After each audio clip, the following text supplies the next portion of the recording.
checklist briefingnya. Nah ya, jadi checklist briefingnya kita bikin 2 versi karena menurut saya sih ini udah overbought ya. Kecenderungannya turun lebih besar untuk level untuk saat ini. Nah, tapi kita bahas yang bullish scenario dulu. Jadi bullish scenario-nya adalah IHSG membentuk up channel yang sudah terbentuk dari bulan Mei Juni 2025 ya. Jadi so far up channel-nya masih intact sampai saat ini. Kemarin ketika koreksi itu bertahan di support up channel di sekitar 8525. Lalu IHSG masih bertahan di sana dan lanjut rally lagi. Jadi kenaikan lanjutan dengan bullish scenario, maka IHSG akan ngetes resisten midline dari up channel itu di sekitar 9330. Break level tersebut, potensi rally lanjutannya akan menuju resisten up channel itu di 10.000.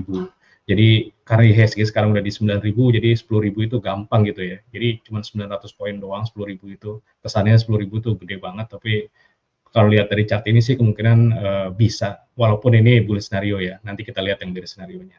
Jadi dengan scenario ini, maka IHSG akan menguji resisten di 9330, break level itu arahnya di 10.000. Dan juga kalau pakai Elliott Wave, sebenarnya yang moderate targetnya kemarin nggak kena di 9.096.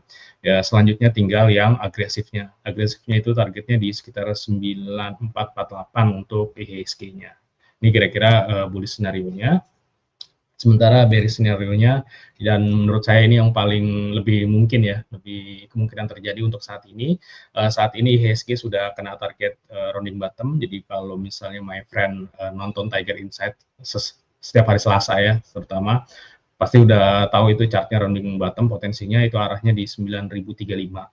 Lalu target wave 5-nya itu yang moderatnya itu di 9.096. Jadi dua level itu udah kena sebenarnya, dan juga kemarin ketahan di sekitar resisten up channel-nya itu di sekitar 91.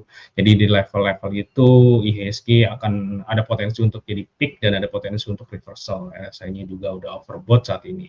Jadi kalau misalnya koreksi, bawahnya itu di 8830, 8758, lalu yang relatif kuatnya nanti ada di 8525. Sementara kalau misalnya ini beneran jadi wave 5 dari wave 1, benar ya, dari wave 1, maka potensi koreksinya bikin wave 2 besarnya itu ada di 7.500 sampai di 7.100. Itu bigger picture-nya untuk IHSG-nya. Nah, selanjutnya untuk pivot date-nya harusnya kemarin. Jadi pivot date-nya kemarin. Nah, kalau misalnya nonton Tiger Insight Selasa kemarin itu minggu lalu, pivot date-nya 19 Januari. Lalu kalau di minggu ini itu di 21. Jadi antara 19 sama 21 ini ada potensi kalau misalnya IHSG beberapa hari ke belakang itu naik, kemungkinan 19 dan 21 ini antara 19 dan 21 ini akan jadi peak untuk IHSG-nya. Lalu selanjutnya pivot date selanjutnya ada di Februari tanggal 2 untuk IHSG-nya. Nah, untuk foreign flow tampaknya masih bagus ya foreign flow untuk di Januari. Jadi lihat yang kecilnya aja itu yang di bawah Desember. Jadi Januari itu asing sudah net buy 6,5 T, sementara IHSG-nya itu plus 5,6%. Jadi dua-duanya bagus, IHSG-nya naik, asingnya inflow untuk saat ini, untuk sementara ini. Dan untuk historical return, ya tampaknya Januari sih so-so aja kalau kita lihat dari 10 tahun ke belakang. Dari 10 tahun ke belakang 5 merah dan 5 hijau, jadi ya 50-50 ya. Dan kalau misalnya melihat per kemarin tanggal 19 Januari, IHSG-nya masih plus 5,63% untuk saat ini untuk IHSG-nya. Dan semuanya bisa di-download di Maybank Trade ID.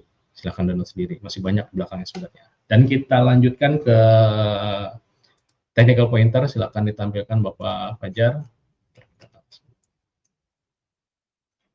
Oke, ya, belum berubah aja.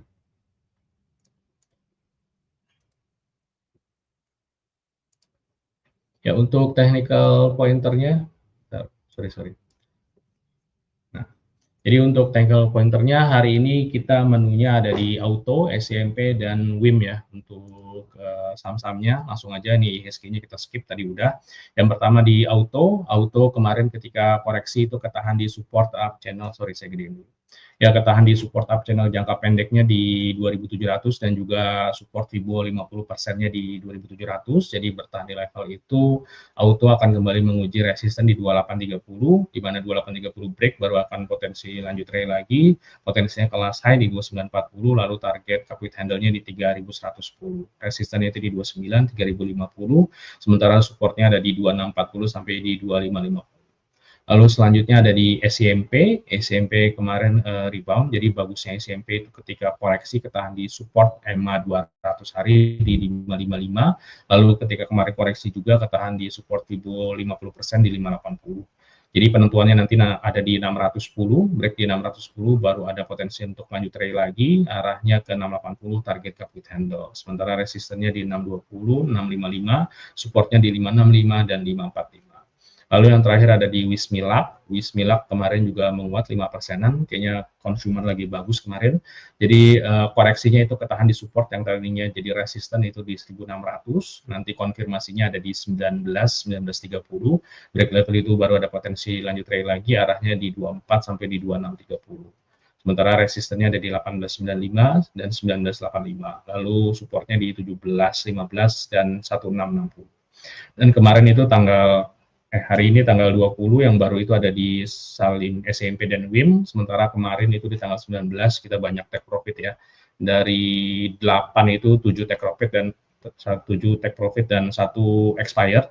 Jadi kemarin yang take profit itu ada di ARCI, PSAB, HRTA, Akra, Elsa, TOTL, dan LPPF. Sementara BBCA-nya udah expired, jadi udah 20 hari trading dan dia nggak kena target dan nggak kena stop loss, jadi kita masukin ke sini. Udah nggak direkomend lagi maksudnya. Sementara LPPF sudah kena target, TOTL, Elsa, Akra, Harta, dan PSAB ARCI juga sudah kena. Dan report ini bisa di-download di Maybank Trade ID ya.